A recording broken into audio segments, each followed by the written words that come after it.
Halo, Assalamualaikum warahmatullahi wabarakatuh. Kembali lagi bersama saya Desi Wulandari. Saya merupakan menti dari program studi independen bersertifikat Batch 5 pada PT Site CRP Indonesia dengan NIC CP138.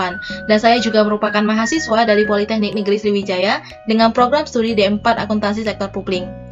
Pada video kali ini, saya lagi akan membahas mengenai modul pada software audio versi 16. Pada video ini, saya akan membahas mengenai modul inventory.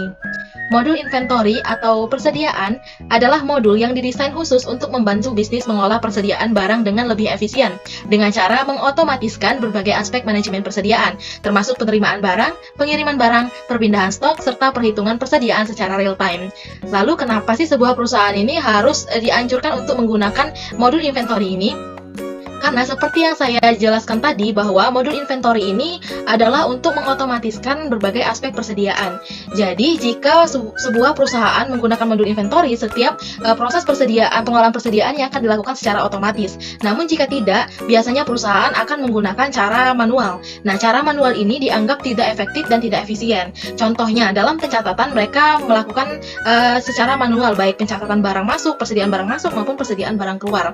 Namun seperti yang kita ketahui bahwa persediaan ini yang ada di dalam warehouse atau gudang pasti sangatlah banyak, terutama perusahaan yang skala menengah maupun skala besar. Pasti persediaannya banyak sekali dan bahkan banyak jenisnya. Jadi kurang memungkinkan jika digunakan pencatatan secara manual. Kemudian dengan menggunakan pencatatan secara manual ini sangat besar kemungkinan akan terjadi human error atau kesalahan catat, sehingga akan menimbulkan selisih persediaan lah, atau bahkan bisa overstock, kelebihan stok, bahkan bisa kekurangan stok. Nah, hal ini sangat mempengaruhi kinerja dari perusahaan, apalagi perusahaan dagang maupun perusahaan manufaktur yang berhubungan dengan customer dalam barang yang akan dijualnya.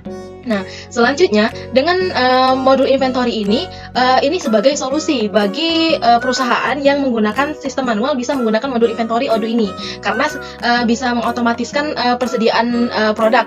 Kemudian bisa juga melakukan komunikasi di antar bagian itu menjadi lebih mudah.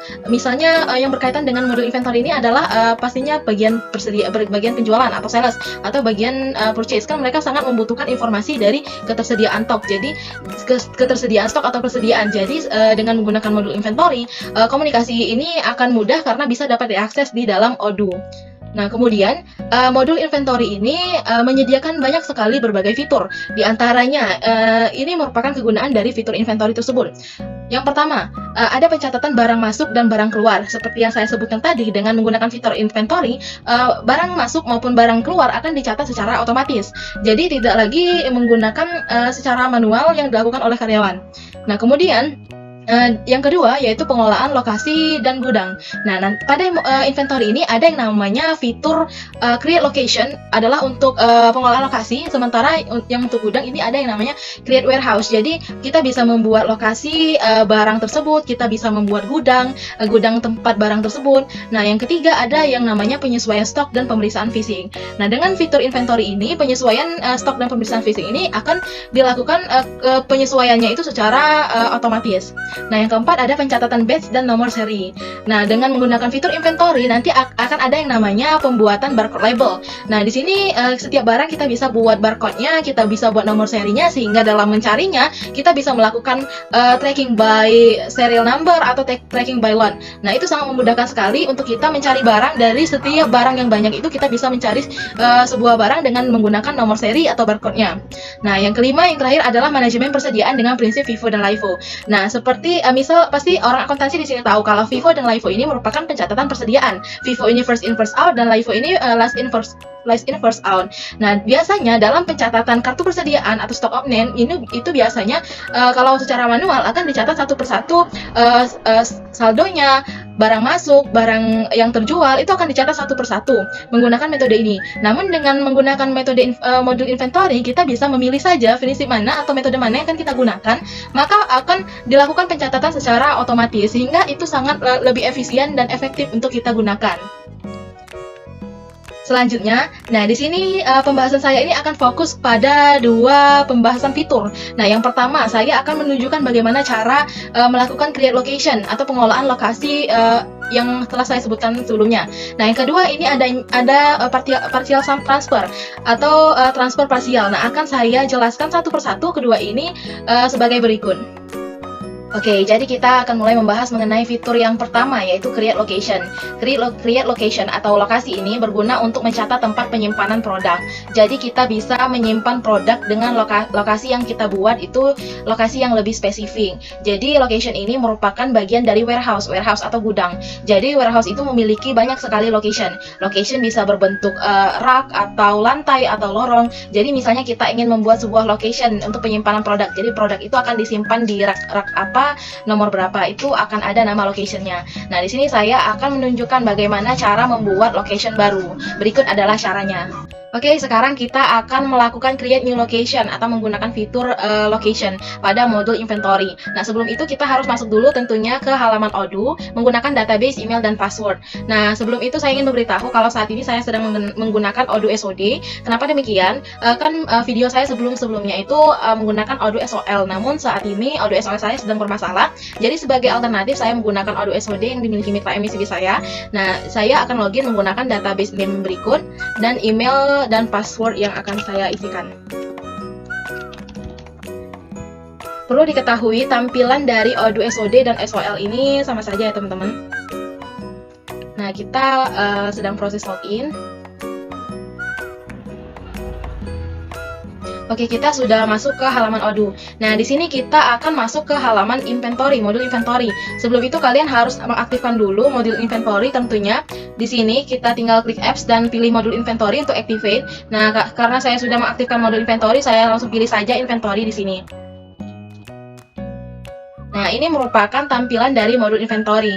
Untuk membuat sebuah location baru, kita harus mengaksesnya ini di bagian configuration, side menu configuration. Nah, ada yang namanya location. Nah, kita tinggal pilih saja untuk location ini. Namun jika kalian belum ada location di configuration-nya, untuk mengaktifkannya kalian tinggal pilih saja home menu dan pilih settings.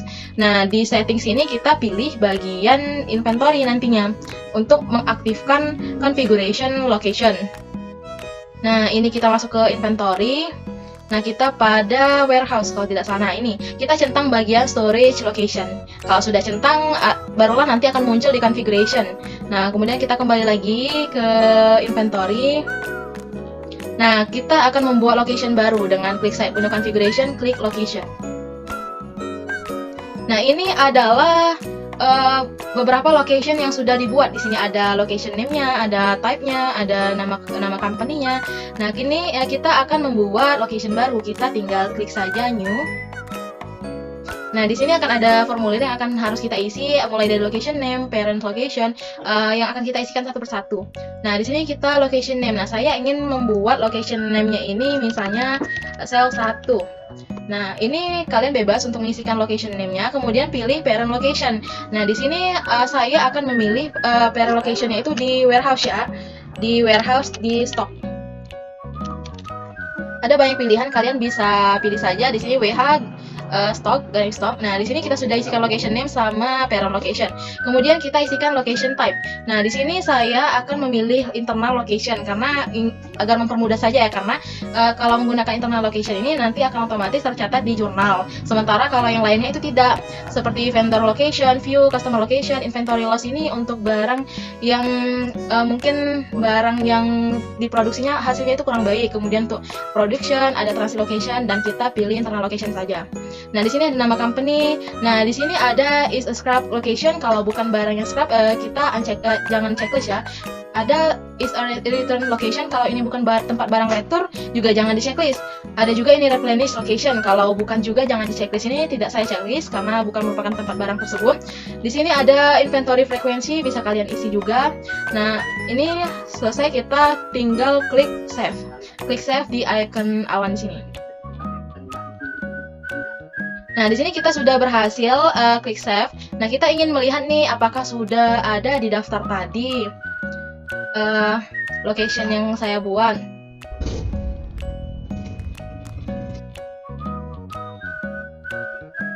Kita kita lihat lagi. Tadi namanya WH Stock Cell 1. Nah, ini merupakan nama location yang baru saya buat, yaitu formatnya ini parent location, setelah itu baru location name. Nah, di sini saya tadi pilih location type-nya internal location, kemudian nama company-nya, ini nama perusahaan saya. Nah, itu tadi merupakan cara membuat location baru. Kita kalau ingin melihat, kita tinggal lihat saja. Baik, selanjutnya kita akan langsung masuk ke penjelasan transfer parsial. Oke, kita beralih ke fitur yang kedua. Di sini ada yang namanya partial transfer. Partial transfer atau pemindahan sebagian ini berguna ketika kita hanya ingin memindahkan sejumlah kecil barang dari suatu tempat ke tempat lain tanpa harus melakukan pemindahan penuh dari seluruh stok.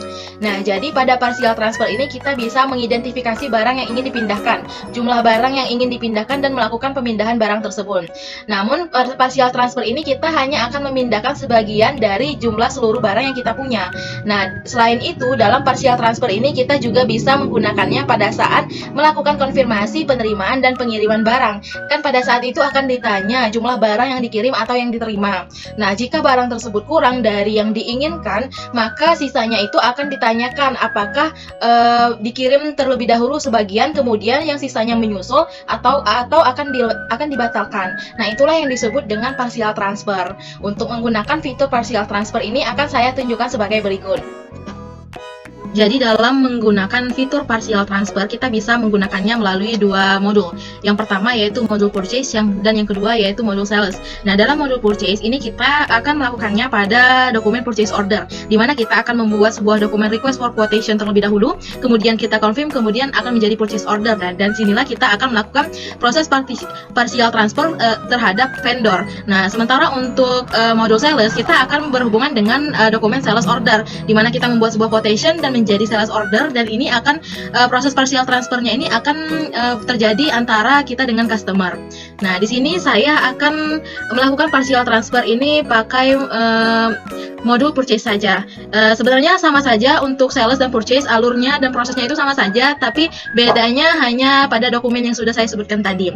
Nah, di sini saya klik di home menu dan pilih purchase untuk mengakses halaman purchase. Nah, ini sudah masuk ke halaman purchase, kita akan membuat dokumen request for quotation terlebih dahulu. Kita klik new.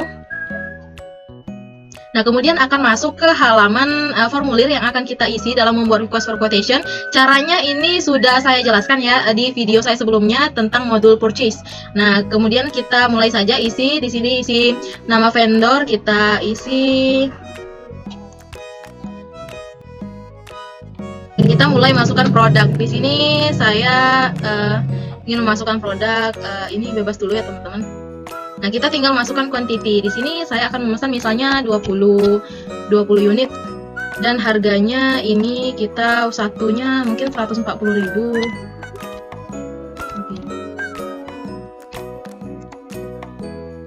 Nah, ini saya mau juga masukkan pajak 11%. Nah, ini saya sudah membuat sebuah dokumen request for quotation, sudah masukkan produknya, jumlahnya, dan sudah tertotal. Di sini saya simpan terlebih dahulu untuk memunculkan nomor dokumennya. Kita klik icon awan tadi. Nah, di sini bisa kalian kirim by email kepada vendor, atau jika memang sudah disetujui langsung saja confirm orders. Di sini saya ingin langsung saja confirm order. Nanti statusnya langsung ke menjadi purchase order, tidak lagi RFQ send. Nah, di sini yang perlu kita perhatikan, kita ke bagian receive. Nah, di sini kan satu receive-nya. Nah, kita coba klik. Nanti akan muncul formulir. Nah, ini merupakan formulirnya yang harus kita rubah. Di sini kita akan mengubah, di mana kita kan meminta kepada vendor ini sebanyak 20 unit. Nah, kita ingin melakukan partial transfer nih. Partial transfer kan ini sebagian yang dikirimkan atau yang kita terima itu sebagian. Jadi kita mau mencoba di sini kalau kita tuliskan yang sudah diterima oleh kita ini misalnya 10 saja. Nah, ini kan sudah saya rubah, permintaan saya 10, tapi yang ada cuma permintaan saya 20, tapi yang ada cuma 10. Nah, jadi kita langsung validate. Nah, ini akan muncul pop up Di sini ada dua pilihan yang ditanyakan kepada kita, mau create back order atau no back order. Kalau kita create back order, kita kan yang dipenuhi hanya 10, artinya 10-nya itu kita bisa pengirimannya akan disusulkan atau terjadilah back order. Nah, kalau kita pilih no back order, artinya sisa 10-nya itu kita cancel. Nah, di sini saya akan mencoba terlebih dahulu untuk create back order. Nanti akan kita lihat perbedaannya. Nah, ini sudah ke create back order ya teman-teman. Nah, kita kembali lagi ke formulir tadi, kita klik ini.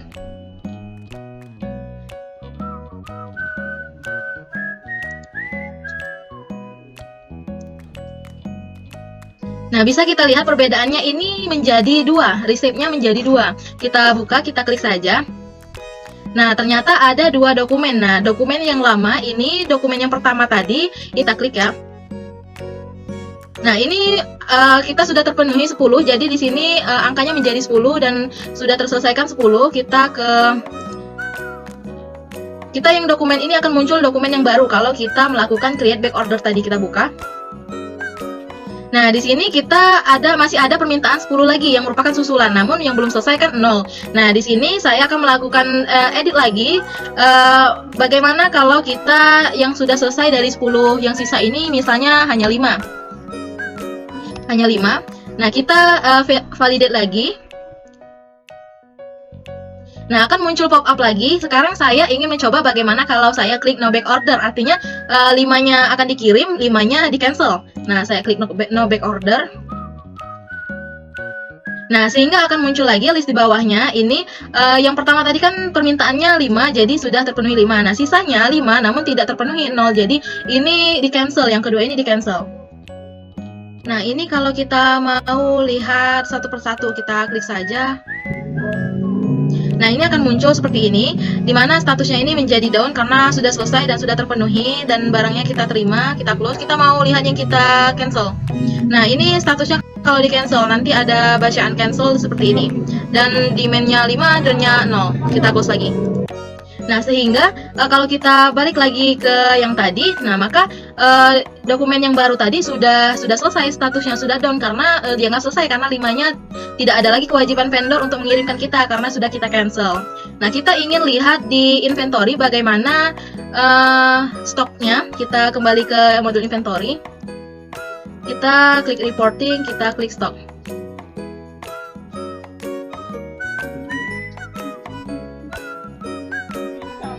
Oh, bukan di stok, tapi kita ke move history ya teman.